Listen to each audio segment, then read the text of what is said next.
Back to talk Lady in the Lake, season 1, episode 5. And let me give y'all the title of the episode. Every time someone turns up dead in this lake, it does seem to lead to you. Y'all, Maddie was on a tear this episode, and I actually want to retitle the episode, Maddie, You in Danger, Girl. You're in danger. You're in danger. Our good sis Cleo, throughout this episode, said baby Tessie went in there wanting more. She wanted a seahorse. And Maddie is going to get hurt for wanting more as well. And I'm ready to see it, y'all.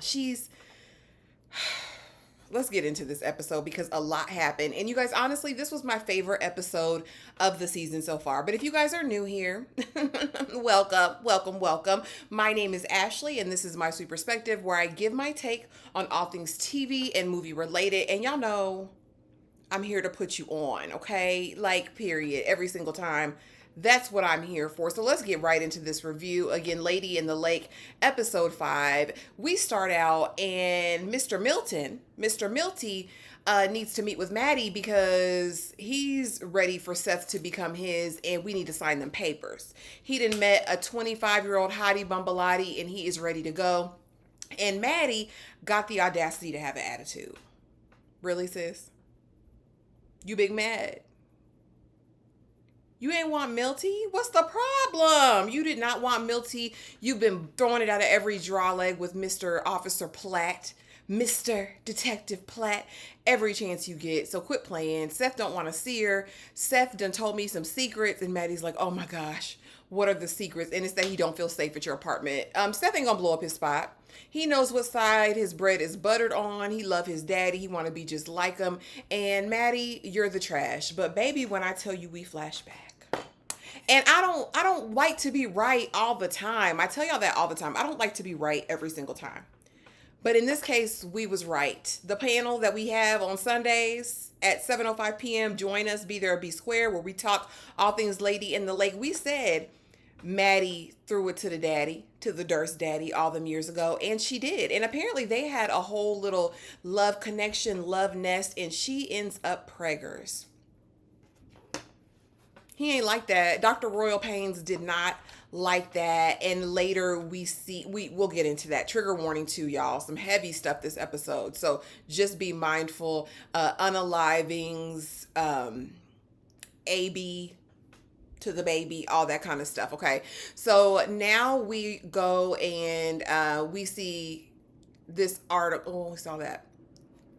Maddie brings bagels to the shop, gets her booty patted on by all the people at the newspaper place because that's who she is. We finally see another woman in the newsroom, though, this episode who's literally judging Maddie, as she should. Maddie likes them pats on the booty. She's willing to go along to get along. And let me take that back. Maybe she doesn't like it, but she's fully embraced and owned that this is what it does. I'm that girl. And I'll do whatever it takes to get ahead and do what I need to do. I think that's just her mentality because she wants more. She wants more than who she is, more than where she's been. And I think that the directors, writers are doing an exceptional job of showing us that side of her. And it's not even a duality. This is Maddie. She's very one-dimensional as it relates to her purpose. Not a ton of depth here at all, in my opinion.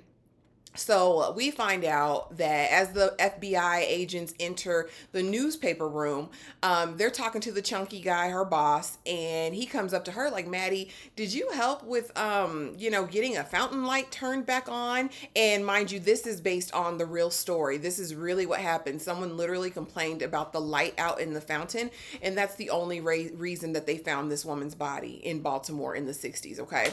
And so she's like, yeah, one of the writers that called in and y'all said y'all weren't going to press, so I took it up on myself to call the people to come and see what was going on with the light in the fountain. And he says, well, they found a body there.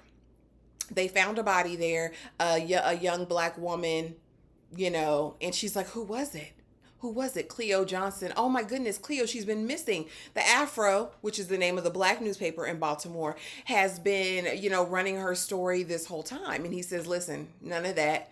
Do you have the letter that was written to you talking about it? And she was like, no, we know Maddie got it. She wants to make this the jewel in her crown. She wants to use this to get her byline. That's Maddie for you. That's Maddie for you. That's Maddie for you. That's Maddie for you. As I watched this episode, she pissed me off to no limit with her coldness. This woman has passed away, and all you can think about is your story. It's sickening. It's sickening. Basically, her boss is like, let the black folks deal with it. Do not get into this. And Maddie immediately is going through her brain. She's like, this happened the night that Stephen got arrested in the park. Let me call Stephen because she's his pen pal. Okay. And he said, Maddie, I've been waiting to hear for you. You know, you're my best friend. You know, I love you down boots. And she said, why did you do that? Again, y'all, I don't think Stefan has done any of these crimes. I honestly do not believe it. And he says, baby, this ain't got nothing to do with me. She said, you called somebody and conspired because you wanted me. He said, girl, don't nobody want you. Why would I do that? Why would I lead them to a body that I murdered? It doesn't make any sense. And she's like, oh. Again, Maddie, you think you know everything, but you don't know anything. And you think you're hot stuff, baby, and you're just not. You're not that hot. But I will give it up to Natalie Portman this episode. The lighting was so much better this episode. She really did look good in this episode.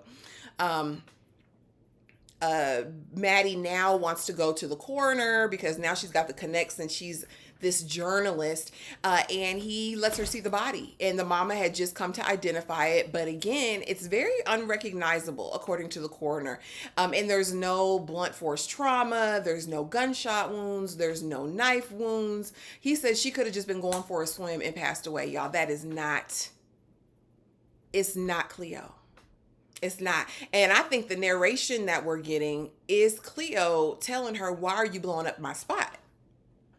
Because everything was fine. Let that body go. With nobody asking questions. And now you want to come and ask all of the questions just in black folks' business. All in black folks' business. So Maddie takes it upon herself to go to the Afro, which is the black newspaper in Baltimore, and, talk to the lead journalist who's been covering Cleo Johnson's disappearance and now unaliving, and basically try to steal her work from her. And my good sis wasn't having it. She said, listen, if this is your appreciation and this is your thank you, baby, I don't need it. You can keep it. Maddie wants all of the work product, everything that this woman has invested her blood, sweat, and tears over this last month, just for the sake of having it. I want to write this. And the lady was like, do you even have a byline?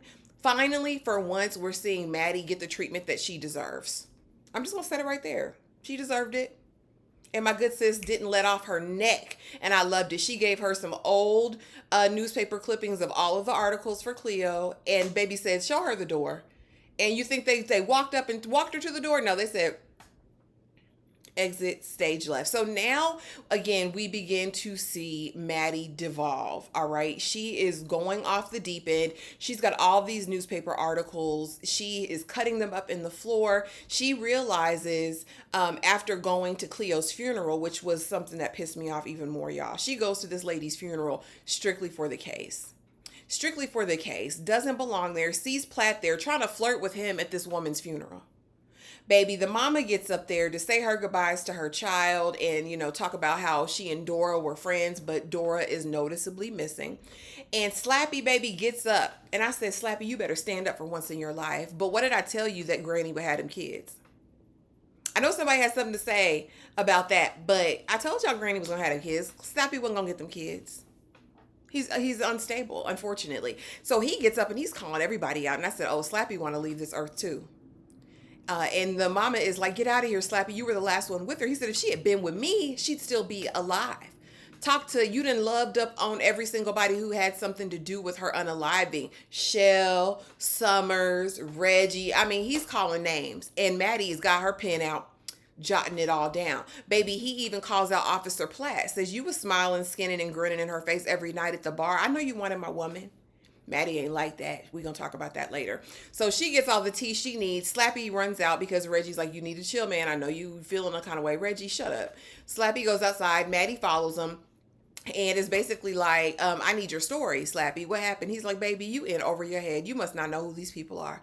Maddie thinks her privilege is going to extend to Black Baltimore's underworld. Baby, I'm sorry. You might end up in that fountain too. Quit playing with these people. And so Slappy's like, nah. But, she went to this hairdresser and they ran the number, and Maddie don't gamble. Had to be a sure thing. So she goes see the hairdresser, and this was the same hairdresser that had done her hair. She'd open up a brand new beauty shop, honey. It'll be open in 2 weeks, and trying to get information out of her. Maddie, leave it alone. All right. So now she's decides she's gonna pick up Judith, who we haven't seen in an episode or two, and go to Shell's. Reggie answers the door, and she puts on, I'm from work from the Star, and we want to cover the disappearance of this Black woman. Who would Shell be if he didn't let me in and speak to me? She goes in there. He gives her a scotch and kind of gives her the business. Talk about, this is Black power. And Shell, I want to like you, but you so low down. You so low down and so self-interested. It's sick.